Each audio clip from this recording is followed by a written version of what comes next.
What's up, y'all? My name is Quinten Hyde, and welcome back to another episode of the Quinten Hyde Podcast. Applause button! Wrong. That was not on purpose. There we go. Heck yeah. Anyway, today we're going to be talking about what it's like to have autism when you are a creator. Not only am I a creator, but I'm also a full-time creator. This is my job. This is my passion. I have absolutely nothing else in my life that I look forward to. So, that's so sad. I didn't want to put it like that, but I guess it's true. Not in a sad way, though. I'm super happy. But not a lot of people know that, or like, I bring it up occasionally, but I don't want to make it like my whole personality, that I do have an autism diagnosis. So I want to talk a little bit about that. I asked in the Discord, great Discord, by the way, definitely join it, what people wanted to hear anything about. And y'all said, I'd love to hear, like, what's it like, being a creator with autism? Like, does that affect anything? How does it make you different? So I made some notes, and that's what we're going to be talking about today. So first and foremost, I want to say that I have an actual diagnosis, but also not anymore, because here in the Netherlands, I got an actual diagnosis from like experts and doctors, all that when I was a kid. But here in the country, in the Netherlands, when you turn 18, your diagnosis goes away. And they asked me, like, hey, do you want your diagnosis again? Like, we'd have to re-diagnose you and, like, do all the tests again and stuff. And I just went, like, no. Like, why would I? Like, I know that I got it. Like, it doesn't go away. But it makes my life significantly easier not having that on my thing anymore. Because it's like, for example, like, they could even, for example, I don't have a driver's license, right? But imagine I get a driver's license. They might even take significantly longer for them to give me my driver's license, because they have to get like an expert on autism and driving, and even though I don't need that, because they just kind of put everything in the same box. So I'm telling you this because so you know that I do have autism, like, and I'm not just making this up because I did a BuzzFeed test, but at the same time I don't have the diagnosis anymore, if that makes sense, but it just doesn't go away. Does that make sense? I really hope it does. I think it's also important to know that to me it's really not that bad. Like, having autism, it doesn't. A lot of people are like, "Oh, you suffer from autism?" No, I don't suffer, dude. I feel fine. Like, some things obviously make it a little bit more tricky, but overall, oh my God, what? Okay, so I'm sitting across from a window. You don't see that, but that window, that we're like, there's some birds there. For people that don't know, I'm in the many creators space, right? That's like my management, and that's where I record these things. I'm actually alone there right now. Like, I'm manning the whole fort by myself on a early Sunday morning in like one of the most beautiful places in Amsterdam. But I'm pretty sure I can't tell you where it is because, well, they don't want just random people showing up, and surprisingly, some people would actually do that. Like, trust me when I tell you, some people would, but it's like the most pretty place you can imagine, and I just looked out of the window and I saw some really cool birds. Anyway, it's not that bad for me. Like, I never say I suffer from autism or something, because I don't suffer, dude. I'm feeling fine. Also, if you feel like the audio is significantly better, some of my lovely friends, teammates, technical advisors, all of them, they're all in one. They told me that we've been using the microphones wrong. So now I'm actually talking into the piece that you have to talk into instead of this side. And I'm sorry, I wasn't the only one who did it wrong. Everyone was using the wrong, not just me. And it makes sense because they are shaped in a way that it feels like you have to talk into like the side. But anyway, so an interesting thing about the autism that I have is that it's most likely inheritable to a certain degree, because not only do I have it, but also my mom, my sister, they have diagnoses. I don't know I think it's diagnoses. So does, I'm pretty sure some of my cousins, my brother has it too. My grandpa doesn't have a diagnosis, but it's like, you just kind of know at some point. So it's like we all have it, all just like slightly differently. For me, it's a lot different, for example, than from my mom, but I'm going to get into that a little bit later. So what people think autism is like, a lot of people just think everyone who has autism is like suffering and all that. Something that pisses me off, may I add, is people that speak for like people with autism on Twitter. God, is Twitter getting shite over time. Horrible. But like, I go on there and there'll be someone like, actually autistic people think like this. And I'll be like, I don't think that's true, actually. Like, definitely not all of them. And they're like, oh, and do you know, you freaking ableist? You've been like, whoa. First off, I just shared my opinion. That's not inherently and immediately ableist. Second off, I actually have it myself. And then all of a sudden they act like I'm God or something. They like go back and like, oh my God, I'm so sorry. I didn't know. You are so brave. Ooh. I don't ever say that. Don't ever say that. That's the worst thing. I hate being called brave because it's like, what makes me brave? I was born, my brain works differently from yours, and that's super brave. Shut up, please. Please, by all means, don't ever do that. It pisses me off to infinity.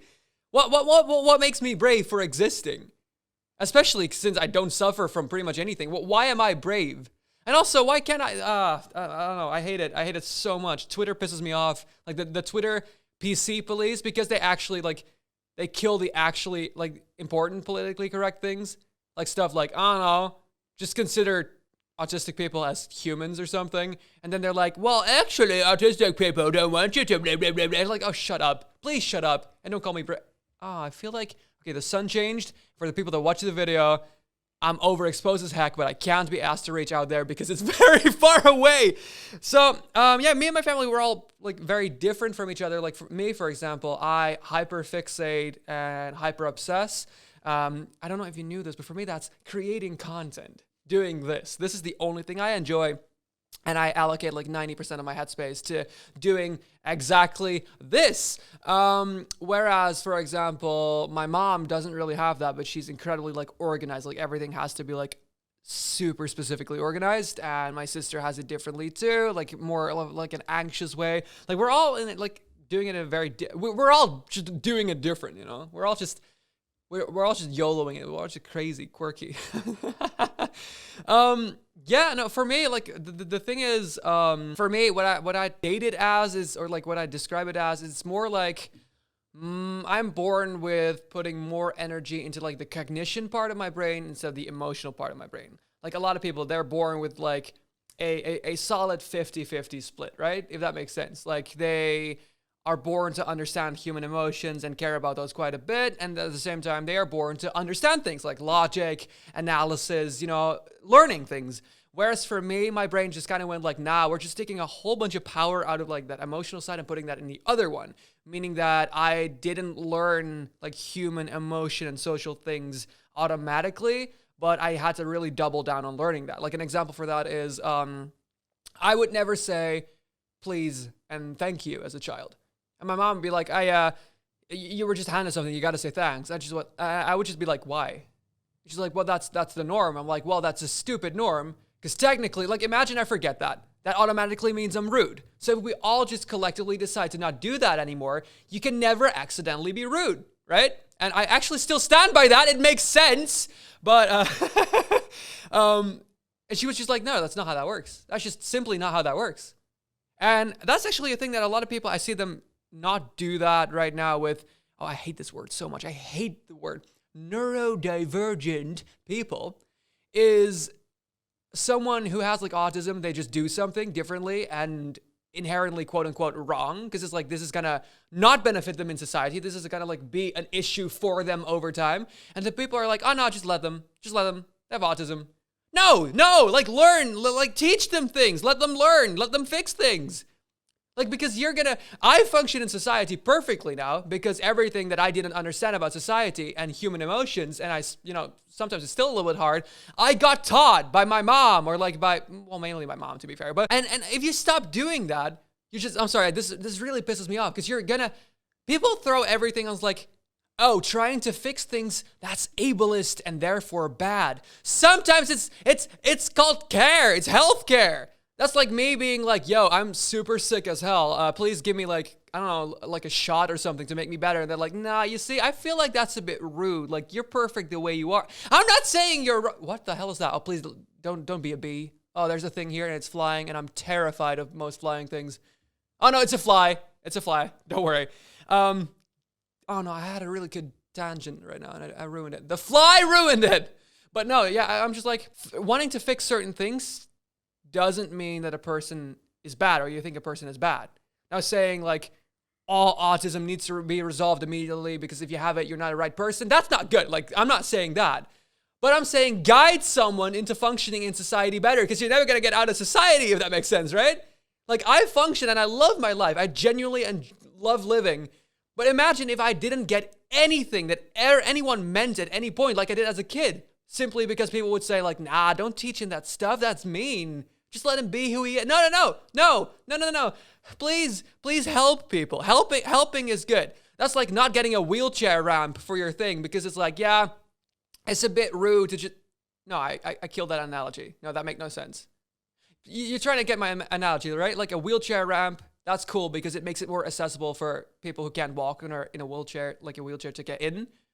And not having that is like not good. So help people. God, that was the worst analogy I've ever done in my life. But I've noticed everyone who listens to this, and I'm not sucking up, is really smart and understands what I'm talking about. So I'm so glad that you've gotten to the point where you can understand my rambling.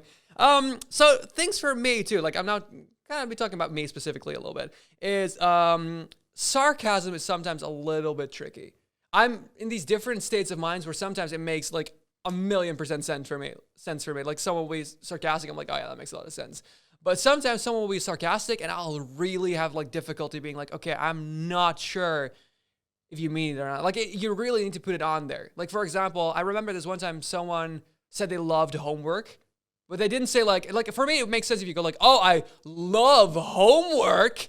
Like then I'm like, oh, that's sarcastic. That makes no sense. But if someone's like, oh yeah, no, I love homework. Love it so much. Then I'm like, do you actually like homework? I don't know. You don't, because it doesn't really seem logical to, was that sarcastic? And, people know, I hit my funny bone. A lot of people are like very logical about it. Like they know me. They're like, oh yeah, that was sarcastic. Like, oh, thanks. So I don't really like have any issues with that most of the time because I could just ask and people are just fine with it. Surprisingly, the thing that they do on Twitter where they do /s, the series, right? Or / like joke or something. I don't know why, but I strongly dislike it. Because I don't know why, it feels patronizing to me. Like someone will make a really obvious joke and then go, hey, this was a joke, by the way. And I know that it's not all specifically meant for me, right? Like I understand that there's more people in the world, but when I look at that, I'm like, yeah, I'm not stupid. I know when you're serious, when you say stuff like, I've had a terrible, terrible day. I'm so sad. And you're like, I'm serious, by the way. I'm like, yeah, I assumed you were. I don't know why it pisses me off to the extent that it does, because it's quite harmless, but I don't know. I think it's because when I was like in high school, sometimes people would do that too. Like I scored top of class on pretty much everything because, cognition, all that. But then the moment a teacher would find out that I had an autism label, they'd be like, hey buddy, are you keeping up? How you feeling? I'm like, dude, I'm the same guy who aced every test. I'm not different now. Please don't do that. I don't know, but I don't, just a lot of frustration getting out of here in this podcast episode. So something that I also need is I need really clear intentions. I don't like implications. I don't like it when things could mean different things. Like, for example, something that I still don't really enjoy is when someone has this is very specific, has a bag of chips. Like they have a bag of chips, they're eating chips, and they're offering me some, but they don't say like, hey, you want some? They just hold the open bag out towards me. Because in my mind, that could also mean you're just showing me how much you've had already. Or like, hey, look at this chips that I got. Like I already ate half of it. It's like paprika powdered flavored. Like I'm like, are you offering me or not? Because I feel awkward if I take one and someone goes like, oh, I wasn't offering, but go ahead. I'd be like, oh, that's so uncomfortable. But the thing now is, since I'm considered like a jokester because of my work and all that, I literally look at them and I like jokingly say like, oh, are you offering me or just showing me? And people will be like, you silly, funny joke guy. Why would I be showing it to you? Of course I'm offering. I'm like, hi, I definitely knew that. Definitely knew that. I'm not gonna lie. Most of the time I did not. But I've gotten to the point where I believe that no one is showing me the inside of their bag of chips. So I usually just accept some if I want to. Yeah, so I like very specific stuff. It's the same thing with like, actually yesterday I was talking to my friends and they were like, adults in relationships usually don't do the thing where they're like, hey, are we now officially boyfriend and girlfriend or officially partners or officially girlfriend and girlfriend? Just say partners, everyone. Like, are we officially dating? A lot of people don't do that because it's just implied. I hate that.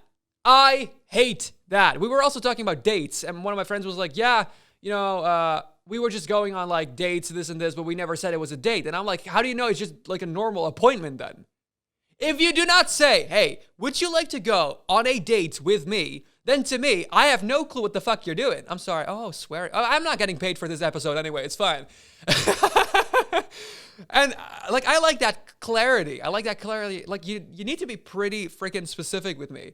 And the thing is, people don't mind, and that's lovely. Like the people that I'm with, I'm like, it's lovely when someone like asks a question that I can interpret in like 4 ways. I'll literally just tell them, I don't know how to interpret your question. They're like, oh, it's like this. I'm like, okay, cool. But obviously, I'm making it sound like this happens all the time, but this is like a rarity for me, right? Like it's not like all the time, if that makes sense.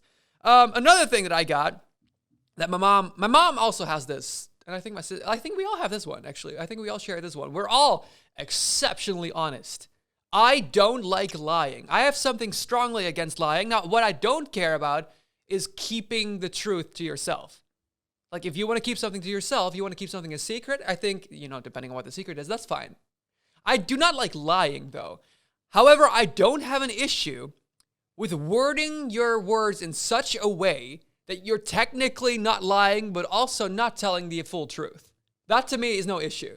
But it is an issue to me if you lie. Like, if you're like, hey, what did you do yesterday? You're like, oh, I was just at home, but you're not. I'm like, oh, I don't like that. But if you word it, like, for example, when I lived at home, I was like a teenager. My mom wanted me to go to bed early, like all the time, but I would be like up until like 4 a.m. And at some point, my mom, like, kept getting upset with that. And at some point, she asked me something along the lines of, why did I hear you downstairs at 4 a.m.? And I said to her, did you know that some people need to pee at night? I wasn't saying that, and her reaction was, oh, okay, never mind. But I didn't say I had to pee. No, I was still up. I didn't have to pee. I simply didn't answer her question and just asked, hey, did you know that people pee at night? It's a bit of a redundant question because, yeah, of course she did. She pees like 7 times a night. But she was like, all right, I didn't lie. And I know that's not technically telling the truth, right? But that to me, because I'm so literal in everything, that to me, I don't care about too much. Depending on what it is, of course. Like if you did something horrible, that's not good. Now, it's not like that I never lie, because I feel like saying you never lie is a lie in itself, but I think I'm like truthful like 99% of the time.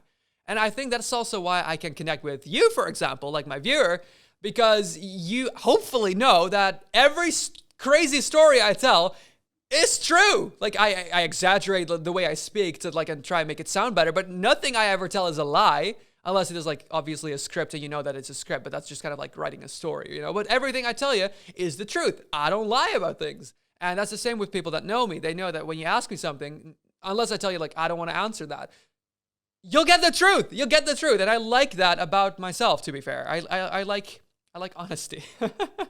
Another thing is that I already had this one. Oh my God, no, I was way ahead of my schedule. Like extremely obsessed about things was supposed to come up now according to my notes. Here's a really interesting thing though that I found out not everyone has, but some people with Asperger's, for example, like myself, do. And that is that I hear like a symphony of sounds like 10 minutes before I fall asleep. I thought this was a human thing that everyone has. I remember it was 2017 and I was 2017, I was living in Amsterdam and I was talking to some friends that I actually stayed the night with last night. And I don't know how I came up with it, but I was like, yeah. And then, like, I think someone was saying something a lot. I was like, now I'm going to hear it in my sleep sounds. And she was like, you're what? Like, the sounds that you hear before you fall asleep? She's like, you mean your dreams? I was like, no, just like the sounds that you hear before you fall asleep.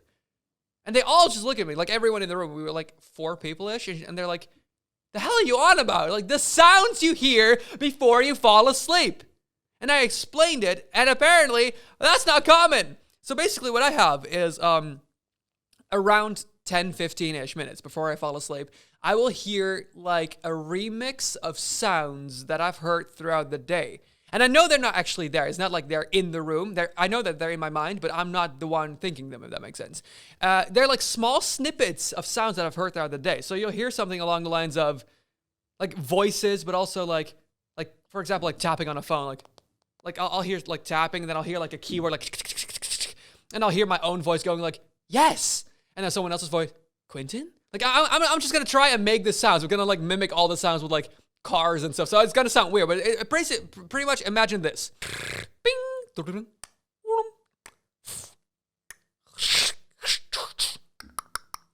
Quinten. Yes. I just hear like stuff that I've heard throughout the day, and I thought everyone has that, but that's not the case. It's just like a few people, and I talk to other people who have like the autism label. I'm like, hey, do you have like the sleep? Do you have the sleep sounds? And they're like, of course, doesn't everyone? I'm like, no, that's the thing. Not everyone has the sleep sounds, but it doesn't bother you. It's kind of fun actually, especially like when you're used to it. Like I've only had it like every day for my whole life, so it's just strange to know that not everyone has that. Like to me, it's just such a normal thing, and then to find out that you might not have that, that's strange. Now, I'm not saying that if you do happen to have that, like, oh, you have autism, that's it. Like, I'm not the biggest fan of immediately drawing like conclusions in like self-diagnosis, because I feel like that can be pretty bad for you. But I don't know, maybe, do you have that? I would actually love to know. And that's actually what I'm going to end this podcast episode on. I talked briefly about it, about the whole thing. It doesn't really limit me. It really just gives me like more insight and clarity and like a different way of thinking when I do my job as a social media creator, because I'm so obsessed. I can think of things like differently, making like my creative side a little bit different from others. And analytically, I can just look at data and just almost immediately understand it. So it doesn't limit me, but I do want to ask you, do you hear sleep sounds before you fall asleep? Tweet me at Quinten Hyde to tell me. Leave it in the YouTube comments if you're on YouTube. And also, I have a Discord. The Discord is genuinely awesome. It is, if you're just listening, it is bit.ly, as in bit.ly/Quinten Hyde_Discord. Join it. It's such a fun group. Everyone there is lovely. And thank you so much for listening to this episode of the Quinten Hyde podcast. I'd love to see you next time. Bye-bye.